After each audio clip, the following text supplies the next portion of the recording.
Kitchen tips Marathi. भात करण्यापूर्वी तांदूळ मिठाच्या पाण्यात ठेवल्याने भात शुभ्र होतो. दह्याची लस्सी करताना पाण्याऐवजी दुधाचा वापर केल्यास लस्सी चविष्ट होते. दही आंबट हवे असेल तर स्टीलच्या भांड्यात मोहरी आणि मीठ घालून विरजण लावावे. कारले चिरून लिंबू, मीठ लावून अर्धा तास ठेवले आणि त्यानंतर भाजी करावी. यामुळे भाजी कडू होत नाही. कडधान्याची भाजी करायची असेल तर रात्रीच कडधान्य पाण्यात शिजत ठेवा. डाळ चांगली होण्यासाठी 2 ते 3 तास आधी डाळ पाण्यात भिजत ठेवा. स्वयंपाक करायला सुरुवात करण्यापूर्वी एका भांड्यात पाणी गरम करून ठेवा. पुलाव, खिचडी, भाज्यांची ग्रेव्ही तयार करताना गरम पाणी वापरलं तर ते शिजण्यासाठी वेळ लागतो कमी.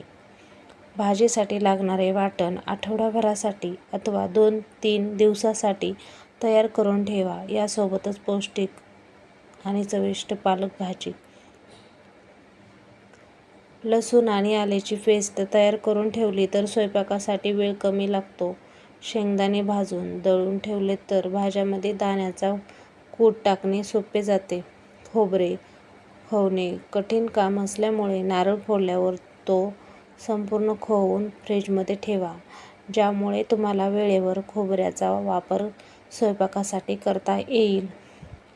पीठ मळताना त्यात गरम तेलाचे मोहन टाकले तर त्यापासून बनवलेले पदार्थ खुसखुशीत होतात. पराठा, शंकरपाळी, कचोरीसाठी या टिप्सचा वापर करू शकतो. गोड पदार्थ नेहमी जाड बुडाच्या भांड्यात करा, ज्यामुळे ते करपणार नाहीत. गोड पदार्थांमध्ये दुधाचा वापर करताना फुल क्रीम दूध वापरा, ज्यामुळे त्यांना टेक्स्चर छान येईल. दह्यामध्ये कोणतेही मसाले अथवा मीठ मिसळणार असाल तर ते नीट घुसळून घ्या. फ्रीजमध्ये व्हेजिटेबल आणि नॉन व्हेजिटेबल असे दोन्ही स्टॉक तयार ठेवा, ज्यामुळे सूप अथवा इतर पदार्थ करणं सोपं जाईल. एखाद्या पदार्थासाठी खसखस मिक्सरमध्ये वाटायची असेल तर ती आधी 15 मिनिटे पाण्यात भिजत ठेवा. भात मोकळा होण्यासाठी भात शिजताना त्यामध्ये काही थेंब लिंबाचा रस टाका. नूडल्स मोकळा होण्यासाठी शिजताना त्यामध्ये 1 थेंब तेल टाका आणि शिजल्यावर गरम पाण्यातून निथळून थंड पाण्याखाली धरा. थंडीच्या दिवसांमध्ये दही लागण्यासाठी ते मातीच्या भांड्यात लावा आणि गॅसजवळ ठेवा. कांदा कापताना डोळे चुरचुरत असतील तर 15 मिनिटे आधी कांदा सोलून त्याचे 2 तुकडे करा आणि पाण्यात भिजत ठेवा. कांद्याची साल डोक्यावर अथवा कानाजवळ ठेवल्यास कांदा डोळ्यांना झोंबत नाही. सोलण्याआधी भाज्या आणि फळं स्वच्छ पाण्याने धुवून आणि कोरड्या कापडाने पुसून घ्या.